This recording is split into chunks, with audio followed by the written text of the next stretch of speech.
So hello everyone, my name is Shannon Martin. I am a trainer here at VAI. Thank you for joining me. Today we're going to talk about easy ways to process transactions between your accounts payable and your accounts receivable. So we're going to be increasing efficiencies by using the netting tools available in VAI to help you go ahead and keep track of everything. So to start with, we're going to talk about a little bit of setup that is required. We do need to make sure we have some stuff set up in the cross applications, the accounts payable module, and if you are a food customer, there's one piece in the accounts receivable folder for customers as well.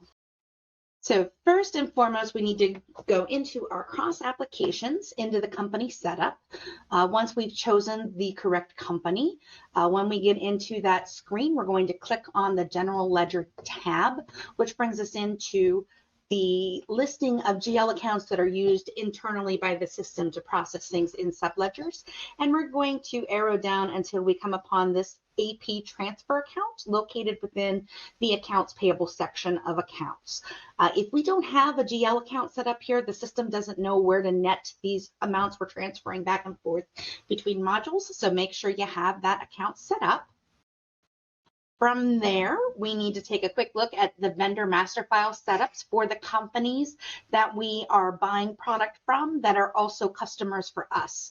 And we do need to make sure that we have entered on that vendor master file the customer number. So you'll notice that the vendor master number is ABC 100, but in accounts receivable, the related customer is ABC 500. So this is creating that link so that the system knows which AR customer goes with which AP vendor. From there, again, if you are a food customer, under customer maintenance on the More button, there is also a spot here where it's asking you what is the S2K vendor number. So again, we have a customer number of AMER 100, and the S2K vendor number that coordinates with that is AMER 56. So let's go ahead and get started with our offset. This is where we are going to move open AP balances that we owe to our vendor, and we're going to net them against AR invoices that that vendor owes to us as a customer. So to get started, we're going to go to the accounts payable module. We're going to click on daily transaction processing. We're going to select payment processing, and in there is the AP to AR offset processing option. And we want to take the enter update menu option. That brings us into this AP to AR batch entry screen. Like most areas of accounting in S2K, this is a batch-driven process. So first and foremost, we're going to make sure we have the correct company. We're going to put in the vendor number that we have invoices we want to net against AR balances.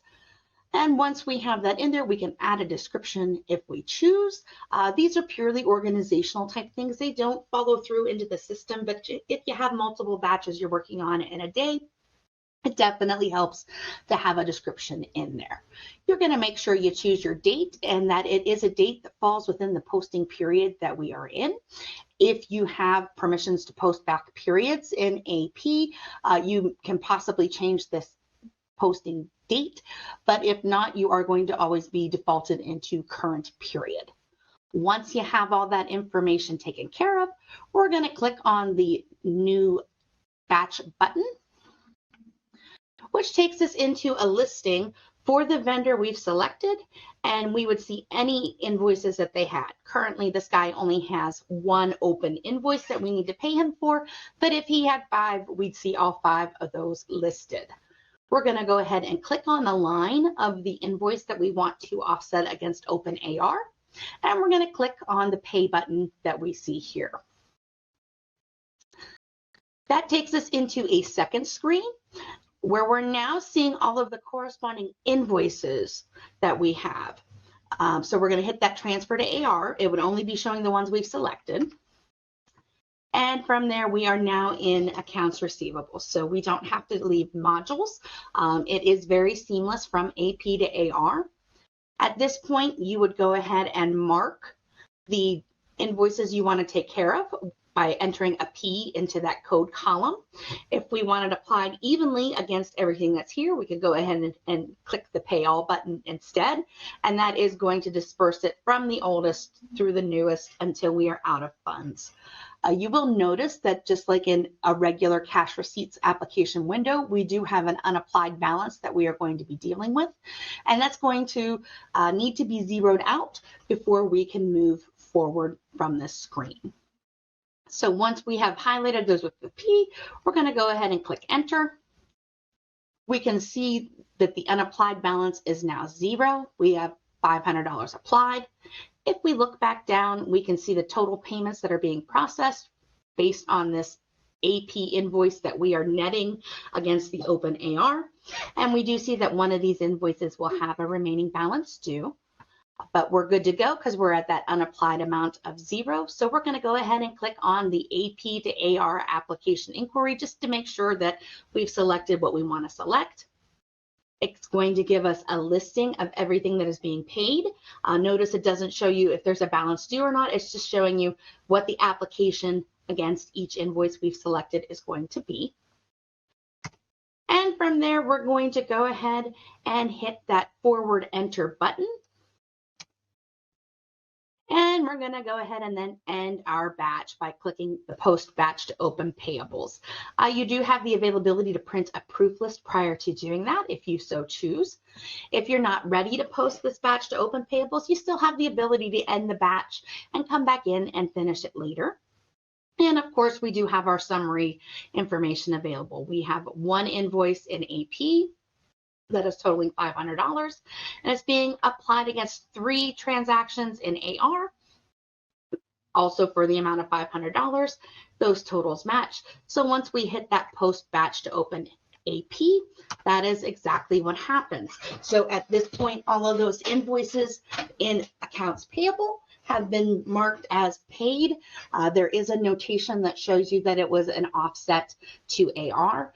And if you go to AR, you will find that those open invoices in AR have also been moved to history with a similar notation. So at this point, both balances have been updated.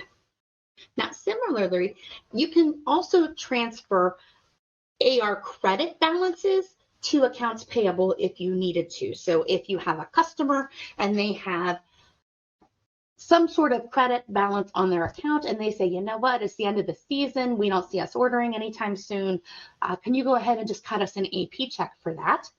This is going to allow you to do that without ever actually having to talk to AP, although it's always helpful to communicate. Never forget the power of communication.